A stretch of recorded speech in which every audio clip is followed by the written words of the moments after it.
हम प्यार में जीते प्यार में मरते जाएंगे, देखेंगे देख लेना। हाय हेलो दोस्तों, जैसे कि आज के पे जो मैं आपके अगला सेशन लेकर आया हूँ करंट का अगला वीडियो, ये वीडियो कि भाग छठा होगा आगामी एग्जाम के लिए, ये रामबाण साबित होगा। और आप लोग जो है ना इसे चुटकी में याद कीजिए, एकदम मजा से पढ़ेंगे, टेंशन फ्री। कमरिया करेला चालस जिला टॉप लागेला, मजा से पढ़ेंगे, टेंशन फ्री हो करके पढ़िए ना तो सब कुछ याद आएगा। आइए, मुख्य आर्थिक सलाहकार अनंत नागेश्वरन है। प्रश्न पूछेंगे, भारत के मुख्य आर्थिक सलाहकार अनंत नागेश्वरन है। कौन है? अनंत नागेश्वरन है। ये भारत का मुख्य आर्थिक सलाहकार है। अब आइए आगे देखते हैं। वित्त आयोग का उपाध्यक्ष वर्तमान में सुमन कुमार बेरी है। कौन है? सुमन कुमार बेरी है। तो क्वेश्चन पूछेंगे, वित्त आयोग का उपाध्यक्ष कौन है? सुमन कुमार बेरी है। तो आइए फिर देखते हैं वित्त आयोग। आइए सबसे पहले देखते हैं कि वित्त आयोग के बारे में यहाँ पे एक रफ करते हैं। आइए, वित्त आयोग ये संवैधानिक संस्था है। सबसे पहले देखेंगे ये जो है आपको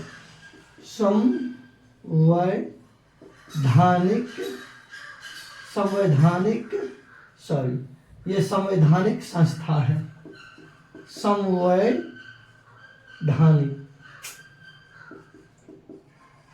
संवैधानिक संस्था है, यानी कि इसे संविधान के अनुच्छेद 280 के अंतर्गत, संविधान के अनुच्छेद 280 के अंतर्गत वित्त आयोग का प्रावधान किया गया। इसका वित्त आयोग का गठन किस अनुच्छेद के अंतर्गत है? अनुच्छेद 280 के अंतर्गत। ये संवैधानिक संस्था है। आइए अब उस आगे अपना सब देखते हैं। पिनाक क्या है? प्रश्न पूछेंगे, पिनाक क्या है? यह एक प्रकार का रॉकेट है और इसका निर्माण भारत खुद किया। कौन किया? भारत किया। मतलब पिनाक रॉकेट है, इसका निर्माण किसने किया? भारत ने किया। अब ये रॉकेट जो है ना, न्यूटन के तृतीय गति के सिद्धांत पर इसको परीक्षण किया जाता है। आइए, रॉकेट जो होता है, रॉकेट, आइए, न्यूटन के गति का तृतीय नियम पर परीक्षण किया जाता है। प्रक्षेपण किया जाता है। प्रश्न पूछेंगे, रॉकेट है, ये रॉकेट जो है न्यूटन के गति का तृतीय नियम पर जो है ना इसका प्रक्षेपण क्या है? नियम पर प्रक्षेपण किया जाता है। तब न्यूटन के तृतीय गति के नियम क्या? प्रत्येक क्रिया के विपरीत प्रतिक्रिया। जिसे आप बचपन में बड़ा मजा से केस को बोल लेते होंगे और ऐसे फेंकते होंगे दीवार पर, जिस वेग से आप उस बॉल को दीवार पर फेंके, दीवार भी आपको उसी वेग से आपके पास फेंक दिया, तब के हाथों में आ जाता है। बड़ा मजा लगता है, फेंक रहे हैं आ रहा है। ये क्या हुआ? न्यूटन के तृतीय गति के नियम है। इसी सिद्धांत पर आपको रॉकेट को परीक्षित किया जाता है। पिनाक क्या है? रॉकेट है, इसका निर्माण किसने किया? भारत ने किया। और ये आगे देखते हैं। Grand cross of the order of honour 2023, ये आपको पुरस्कार है। ये कौन है? ये पुरस्कार है।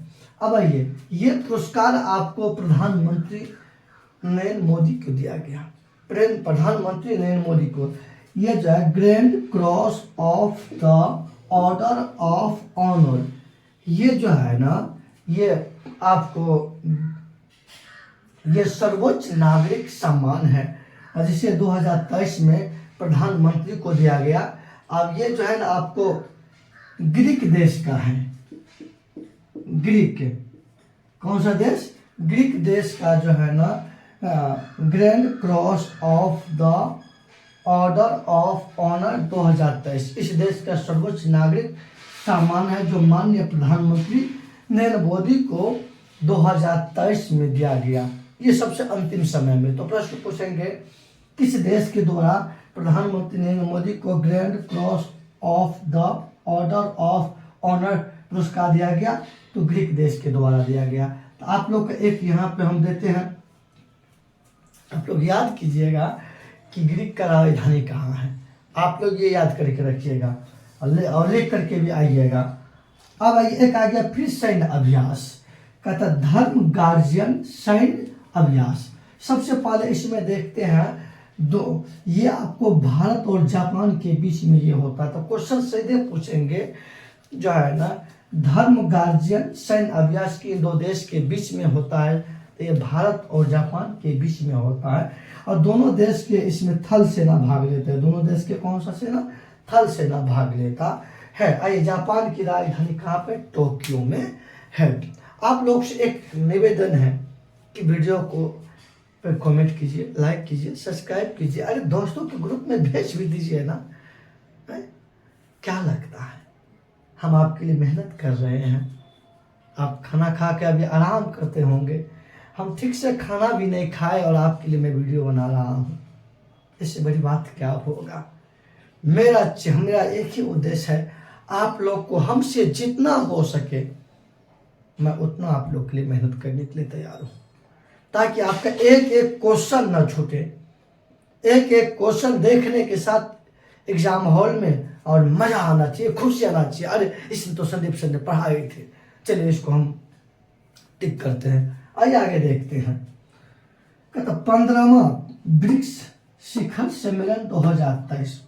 तो 15वां ब्रिक्स शिखर सम्मेलन 2023 इसका आयोजन दक्षिणी अफ्रीका के जोहान्सबर्ग में मतलब इसका जो है ना मतलब आयोजन किया गया। ये कहाँ पे है? ये दक्षिणी अफ्रीका में है।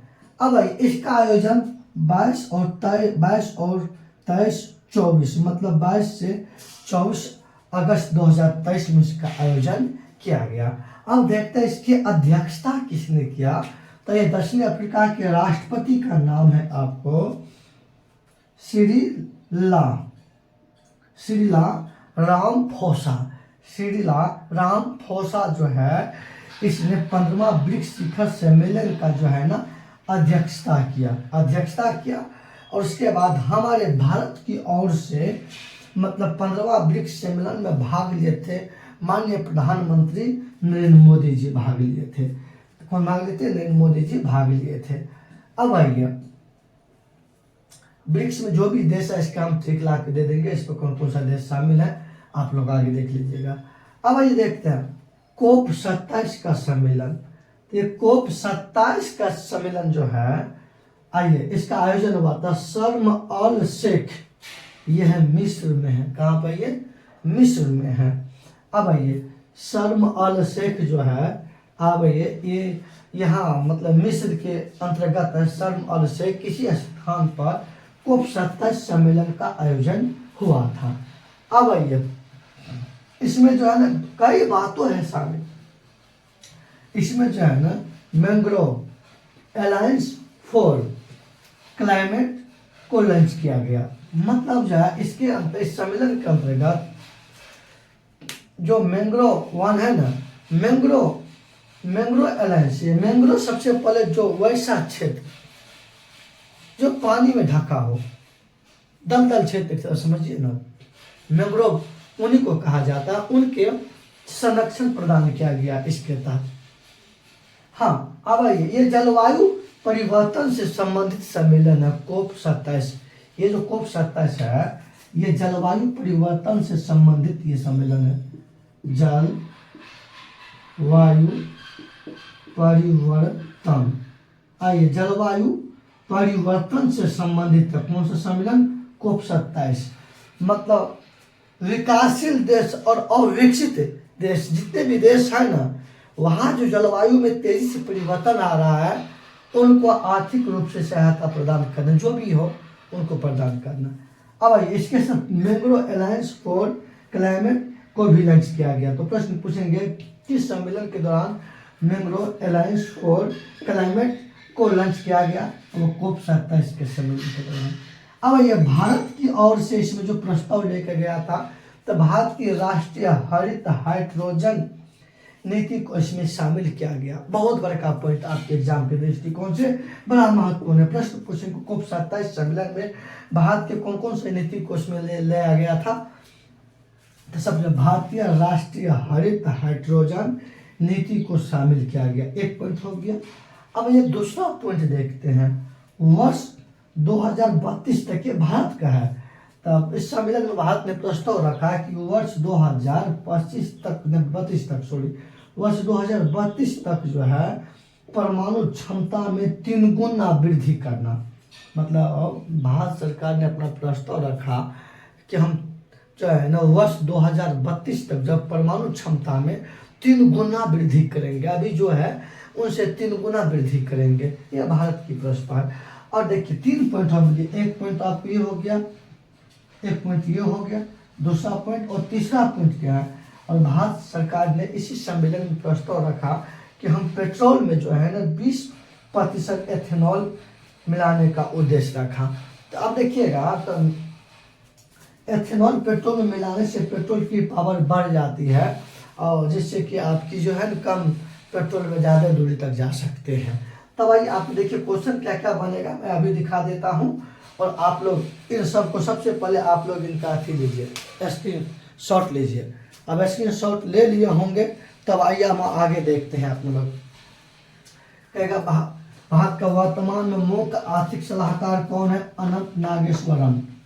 कहेगा वित्त आयोग का वर्तमान उपाध्यक्ष कौन है? सुमन कुमार बेरी है। ये पिनाक क्या है? कि एक प्रकार का रॉकेट है, इसका निर्माण भारत ने करवाया। और रॉकेट जो होता है न्यूटन के तृतीय गति के सिद्धांत पर इसको प्रक्षेपण किया जाता है। Grand cross of the order of honour पुरस्कार 2023 ये ग्रीक देश के द्वारा भारत के प्रधानमंत्री नरेंद्र मोदी को प्रदान किया गया। धर्म गार्जियन से अभ्यासी भारत और जापान के बीच में ये आयोजन हुआ। दोनों देश के सेना इसमें थल सेना भाग लेते हैं। अब आइए देखते हैं 15वां ब्रिक्स शिखर सम्मेलन 2023 में इसका आयोजन जो है दक्षिण अफ्रीका के जोहान्सबर्ग में हुआ। कहाँ हुआ? जोहान्सबर्ग में हुआ। इसका आयोजन हुआ 22 से 24 अगस्त के बीच में हुआ। आइए भारत का प्रतिनिधित्व प्रधानमंत्री नरेंद्र मोदी के द्वारा किया गया।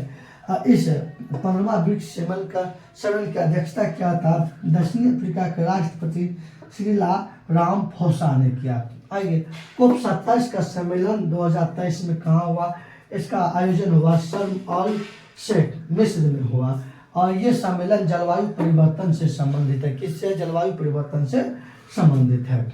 इसमें mangrove alliance for climate launch किया गया। भारत की राष्ट्रीय हरित हाइड्रोजन नीति को इस समय COP 27 में शामिल किया गया। भारत ने वर्ष 2032 तक जब परमाणु क्षमता में 3 गुना वृद्धि करने का लक्ष्य रखा गया है। और पेट्रोल, भारत सरकार ने पेट्रोल में 20% एथेनॉल मिलाने का उद्देश्य को इसमें पेश किया।